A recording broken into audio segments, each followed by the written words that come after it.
आज हामी राजतन्त्रात्मक शासन व्यवस्थाको विषयमा जानकारी लिनेछौँ। राजतन्त्र कस्तो किसिमको शासन व्यवस्था हो भन्ने विषयमा पनि स्पष्ट हुनेछौँ र नेपालमा राजतन्त्र किन अभाव सिद्ध भयो भन्ने विषयमा पनि विस्तृत चर्चा परिचर्चा गर्नेछौँ।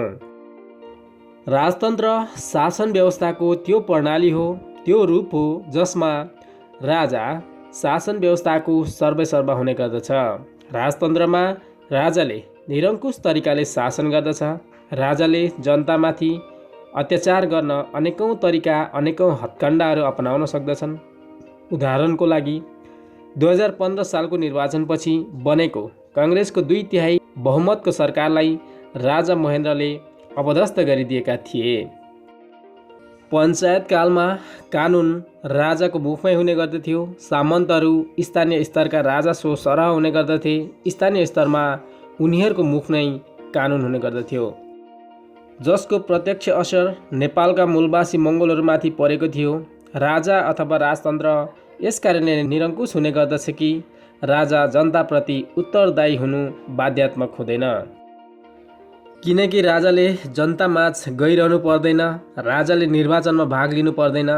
राजा प्रायजसो वंशजको आधारमा बनेको हुन्छ। राजा बन्नको लागि रानीकै गर्भबाट जन्मेको हुनुपर्दछ या त राजघरानामा नै जन्मेको सदस्य हुनुपर्दछ। प्रायजसो राजाको छोरा नै राजा बन्ने गर्दछ। यदि राजाको आफ्नो सन्तान नभएको खण्डमा राज परिवारको अन्य कुनै पनि सदस्य अर्थात् राज परिवारको कुनै सदस्य पनि राजा बन्न सक्ने नियम छ। तर राजाको आफ्नो सन्तान भएको खण्डमा राजाको छोरा नै राजा बन्ने गर्दछ। चाहे ऊ अन्धा नै किन नहोस्, चाहे ऊ बहिरा नै किन नहोस्, चाहे ऊ व्यभिचारी नै किन नहोस्, चाहे ऊ भ्रष्टाचारी नै किन नहोस्, तर राजाको छोरा नै राजा बन्ने नियम छ।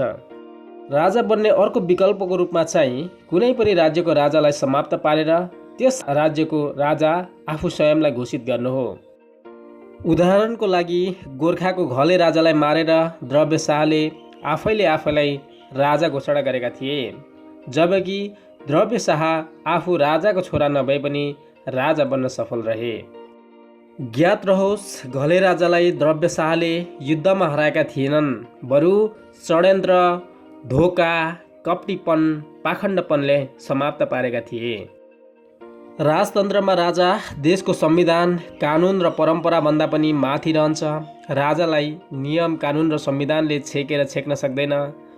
राजतन्त्र संसारको सबैभन्दा पुरानो शासन व्यवस्था हो। 20औं शताब्दीसम्म राजतन्त्र सबैभन्दा प्रचलित र लगभग एकमात्र शासन व्यवस्था पनि थियो। हुन त वर्तमान समयमा अधिकांश देशहरूमा गणतन्त्र आइसकेको छ, तथापि केही देशहरूमा अझै पनि राजतन्त्र जीवित रहेका छन्। वर्तमान परिप्रेक्ष्यमा कुनै पनि देशका राजकुमारहरू राजा बन्ने इच्छा प्रकट गर्दैनन्। यस विषयमा बेलायतका राजकुमारले आफ्नो परिवारको कुनै पनि सदस्यमा राजा बन्ने इच्छा नरहेको स्पष्ट पारिसकेका छन्। यहाँ हामी पूर्ण राजतन्त्र र संवैधानिक राजतन्त्रको विषयमा चर्चा गर्नेछौँ। पूर्ण राजतन्त्र एउटा त्यस्तो शासनको रूप हो जहाँ एक व्यक्ति अथवा राजाको हातमा सर्वोच्च अधिकार र अख्तियार हुने गर्दछ र त्यो अधिकारलाई कुनै लिखित कानुन, संविधान र परम्पराले छेक्न सक्दैन। अथवा पूर्ण राजतन्त्रमा राजा देशको संविधान र कानुनभन्दा पनि माथि रहन्छ। पूर्ण राजतन्त्रमा राजा निरङ्कुश र तानाशाही हुने गर्दछ। पूर्ण राजतन्त्र भएको देशमा जनता कमराको स्तरमा रहेको हुन्छ। कानुनहरू जनताको पक्षमा नभएर शासकहरूको पक्षमा बनेका हुन्छन्। कानुनहरू प्रजाहरूमाथि कठोरतापूर्वक लागू गरिएका हुन्छन्। वास्तवमा 21औं शताब्दीमा राजतन्त्र जीवित रहनुको पछाडि धार्मिक अन्धोपनको महत्त्वपूर्ण भूमिका रहेको हुन्छ। Oman, Saudi Arab, Vatican City, Swaziland, Darussalam आदि देशहरू पूर्ण राजतन्त्र भएका देशहरू हुन्। अब लागौँ संवैधानिक राजतन्त्रतर्फ। संवैधानिक राजतन्त्र त्यस्तो शासन व्यवस्था हो जसमा देशको सर्वोच्च पदमा अथवा राष्ट्र प्रमुखको रूपमा चाहिँ राजा नै रहेको हुन्छ, तर उसको अधिकार क्षेत्रलाई संविधान वा कानुनद्वारा सीमित या नियन्त्रण गरिएको हुन्छ। संवैधानिक राजतन्त्रमा राजा निरङ्कुश वा तानाशाही बन्न पाउँदैन। पूर्ण राजतन्त्रमा जस्तो मनोमानी ढङ्गले शासन गर्ने, मनोमानी ढङ्गले कानुन बनाउने अधिकार रहँदैन। संवैधानिक राजतन्त्रमा राजा थपनाको रूपमा मात्र रहेको हुन्छ। राजा संविधान र कानुनभन्दा माथि जान सक्दैन। जनताको हक र अधिकारलाई सुनिश्चित गरिएको हुन्छ। पूर्ण राजतन्त्रको लोकप्रियता अमेरिकी क्रान्ति र फ्रान्सेली राज्य क्रान्तिपछि घट्दै गएको हो। जोर्डन, कुवेत र मोरक्को जस्ता पूर्ण राजतन्त्र भएको देशहरू पनि संवैधानिक राजतन्त्रमा परिणत भइसकेको छ। भुटान पनि सन् 2003मा पूर्ण राजतन्त्रबाट संवैधानिक राजतन्त्रमा परिणत भइसकेको छ।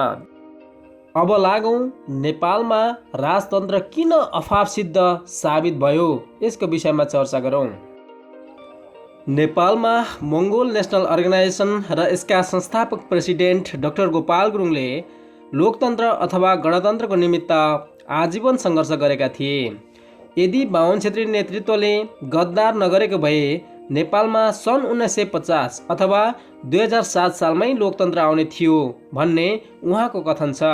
सन् 1950 अथवा 2007 सालको क्रान्ति प्रजातन्त्रको निमित्त नभएर लोकतन्त्रको निमित्त थियो भन्ने उहाँको कथन छ। सन् 2006 अथवा 2062 सालमा नेपालमा राजतन्त्रको विरुद्ध हजारौं जनताहरू सडकमा आएका थिए।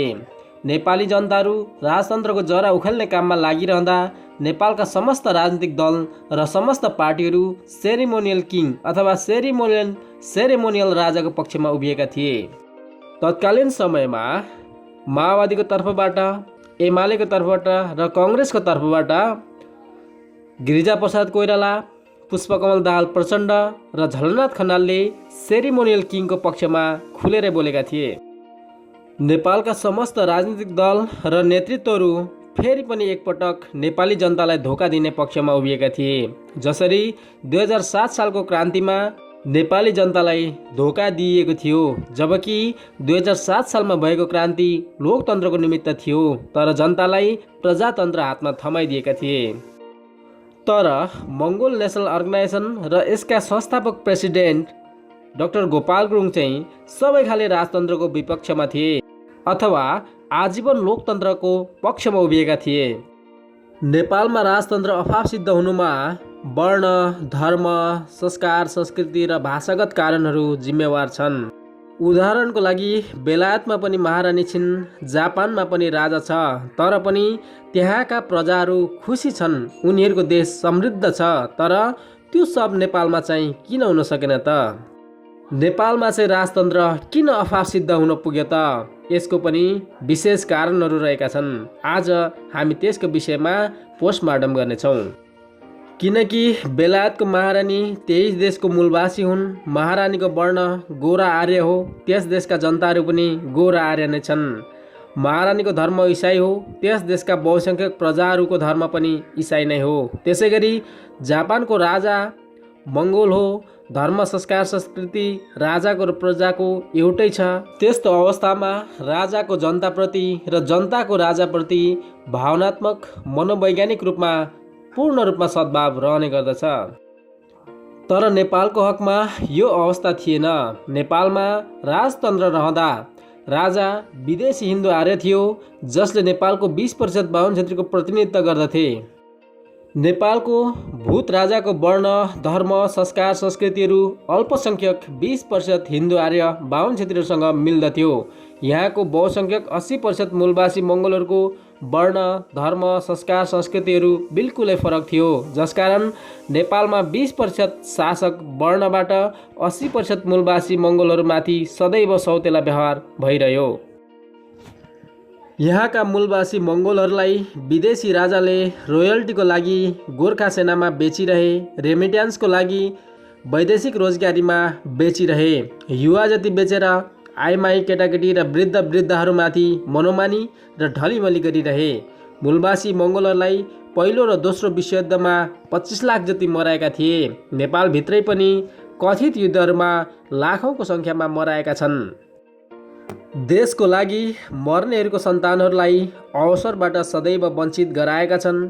देशमा सङ्कट पर्दा लुक्नेहरू, भाग्नेहरू अवसरको लागि अग्रपङ्क्तिमा देखा परेका छन्। राममणि दीक्षितले भलो कुराको नमुनामा उल्लेख गरेका हरफहरू यो देशमा हुबहु रूपमा लागू गरिएको छ। उनले भनेका थिए, यो देश जङ्गली, भुस्तिक्रे, पाखे, खर्पने, ढोकेहरूको हो। यसलाई यसै गरी राखिदेऊ भगवान, यिनीहरू सुध्रे हाम्रो सिरिखुरी कहाँ जाला। मन्त्रीमण्डल चुन्दा, बाहुन छेत्री हुली चुन्नु, मङ्गोलहरूलाई कहिल्यै नहुल्नु भनेर भनेका थिए। त्यो भलो कुराको नमुनामा उल्लेख गरिएका हरफहरू आज पनि हिन्दू आर्य बाहुन छेत्रीहरूको लागि एउटा मूल मन्त्र साबित भएको छ। अल्पसङ्ख्यक विदेशी हिन्दू आर्यहरू शासन सत्तामा टिकिराख्न देश र देशवासीलाई गरिब र कङ्गाल नै बनाएर राख्नुपर्छ। देश र देशवासी समृद्ध भएको खण्डमा उनीहरूको आन्दोलनलाई थेग्न सकिन्न, दबाउन सकिन्न भन्ने मानसिकताबाट नेपालको यो हविगत पारिएको हो। भूत राजा वा शासकहरूको माया देश र जनताप्रति भएको भए नेपाल आज कम्तीमा पनि बेलायत र जापानकै अवस्थामा पुगिसकेको हुन्थ्यो। तसर्थ नेपालमा आफ्नो देश र देशवासीको चिन्ता गर्ने, माया गर्ने यस देशका मूलवासी मङ्गोलहरूलाई शासन सत्तामा पुर्याउनको लागि पनि नेपालमा राजतन्त्रको अन्त्य पहिलो शर्त थियो भने प्रान्तीय प्रशासन दोस्रो शर्त थियो। वर्तमान समयमा एमसिसीको चर्चा परिचर्चा देशव्यापी रूपमा मात्र नभएर अन्तर्राष्ट्रिय व्यापी रूपमा भइरहेको छ। यसको अर्थ हो नेपालको शासन सत्तामा नेपाललाई माया गर्ने शासकहरू नभएर विदेशी शासकहरू नेपालको शासन सत्तामा रहेको कारणले गर्दाखेरि ती विदेशी शासकहरूले नेपाललाई 56 अर्बमा बेचिसकेको तथ्य यो एमसिसीले प्रष्ट पारेको छ। यतिन्जेल हामीले राजतन्त्रको विषयमा चर्चा परिचर्चा गऱ्यौँ। राजतन्त्र भनेको के हो, राजतन्त्र भनेको कस्तो खालको शासन प्रणाली हो भन्ने विषयमा हामीले विस्तृत रूपमा चर्चा परिचर्चा गरिसकेका छौँ र नेपालमा चाहिँ राजतन्त्र किन अभाव सिद्ध भयो भन्ने विषयमा पनि तपाईँहरू स्पष्ट भइसक्नु भएको छ र नेपालमा राजतन्त्र अभाव सिद्ध हुनुको प्रमुख कारण हो नेपालको राजा यस देशका मूलवासी नभएर बाहिरबाट आएका विदेशी हिन्दू आर्य शासक भएको कारणले गर्दाखेरि विदेशी शासक चाहिँ राजा बनेर बसेको कारणले गर्दाखेरि नेपाल र नेपालीको लागि नेपालमा राजतन्त्र पूर्ण रूपमा अभाव सिद्ध साबित भएको हो। ज्ञात रहोस्, वर्तमान समयमा कुनै पनि देशको लागि कुनै पनि किसिमको राजतन्त्र उपयुक्त हुन सक्दैन। चाहे जुनसुकै देशमा जुनसुकै किसिमको जति नै सुन्दर र जति नै राम्रो राजतन्त्र भए तापनि राजतन्त्र त्यो देशको लागि अभाव सिद्ध हुनेछ।